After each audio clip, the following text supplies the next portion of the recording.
यूँ तो इंडिया और पाकिस्तान में ये कहावत बहुत मशहूर है कि तस्वीरें सच बोलती हैं, लेकिन तस्वीरें इतना सच बोलेंगी मुझे ये नहीं पता था। मैं क्या कह रही हूँ ये मैं अभी आपको बताती हूँ। मेरे लेफ्ट हैंड साइड पे जो साहब हैं वो इसराइल के डिफेंस मिनिस्टर हैं। इनका ताल्लुक कहाँ से है? ऊपर देखिए, ऊपर इनका ताल्लुक बताया गया है कि ये पोलैंड से हैं।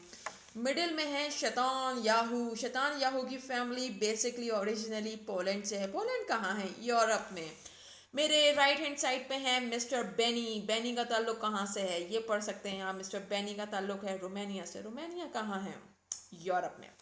ये सब लोग इसराइल में क्या कर रहे हैं? एक प्राइम मिनिस्टर है, एक पार्लियामेंट मेंबर है और एक डिफेंस मिनिस्टर है। ये सब लोग इसराइल में क्या कर रहे हैं? ये सब लोग इसराइल में कत्लेआम कर रहे हैं। क्यों कर रहे हैं? क्योंकि ये यूरोपियन थे, इनको यूरोप से निकाला गया और ये कश्तियों में बैठ के लुटे पुटे हालात में फ़लस्तीन पहुंचे।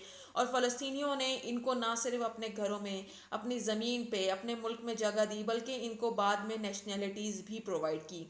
लेकिन उसके बाद पूरे वेस्ट को, पूरे मगरब को एक शैतानी सूझी और उन्होंने सोचा कि जब दुनिया में मुसलमान रियासतें हो सकती हैं, जब दुनिया में क्रिश्चियन रियासतें हो सकती हैं, तो क्यों ना एक जूइश स्टेट भी बनाई जाए।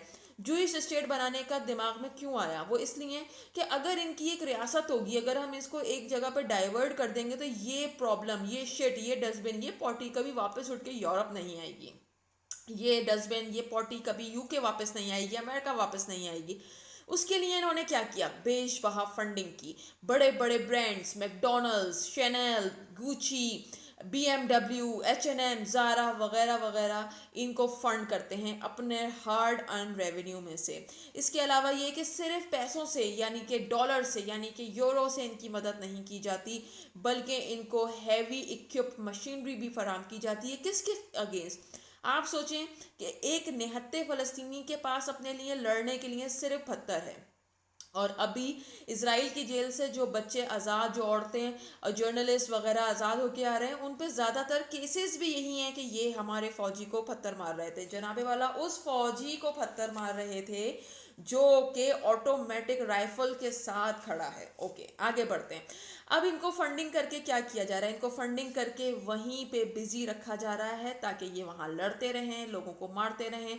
एक शख्स पोलैंड से गया, एक शख्स रशिया से, यूक्रेन से, यूके से, अमेरिका से, कनाडा से, ऑस्ट्रेलिया से गया है। उसको वहाँ जॉब करनी चाहिए, उसको वहाँ एजुकेशन हासिल करनी चाहिए, जैसे कि हम सब किसी भी मुल्क में जाके करते हैं और उसके बाद हमें रेजिडेंसी मिलती है, उसके बाद हम वहाँ के नेशनल भी हो जाते हैं। लेकिन ये ऐसा नहीं कर रहे। कोई इनमें रोमानिया का रेजिडेंट नेशनल है, कोई इसमें यूएस का नेशनल है, कोई इसमें जर्मनी का नेशनल है, कोई इसमें कैनेडियन नेशनल है और उसके साथ साथ ये इसराइल के भी नेशनल हैं। जबकि हम, कोई इंडिया का नेशनल है, कोई पाकिस्तान का नेशनल है और उसके साथ साथ वो कोई किसी यूरोपियन कंट्री का भी नेशनल है या वो किसी अमेरिकन कंट्री, अमेरिका का नेशनल है।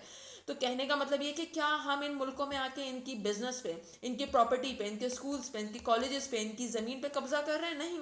हम या तो फैमिली रियूनियन वीज़े के तहत आते हैं, या हम स्टूडेंट वीज़ा के तहत आते हैं, या हम वर्क वीज़ा के तहत आते हैं, या इसके अलावा और दूसरे रीजंस हो सकते हैं कुछ लोगों के।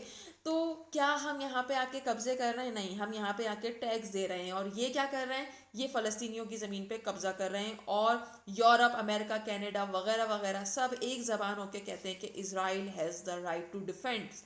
Right to defence from home, जिनके पास वेपन तक नहीं है अपने लिए लड़ने के लिए, और right to defence from the people, जिनकी ज़मीन पे, जिनके घरों पे, जिनके बिजनेसेस पे कब्जा हो रहा है। यानी कि फ़लस्तीनियों को अपनी ही ज़मीन पे चलने की इजाज़त नहीं है। जहाँ पे इजरायली रहते हैं, जहाँ पे इजरायली सेटलर्स रहते हैं, जिन्होंने फ़लस्तीनियों को उनके घरों से निकाला है, वहाँ फ़लस्तीनियों को उस रोड पे, उस फुटपाथ पे चलने की भी इजाज़त नहीं है।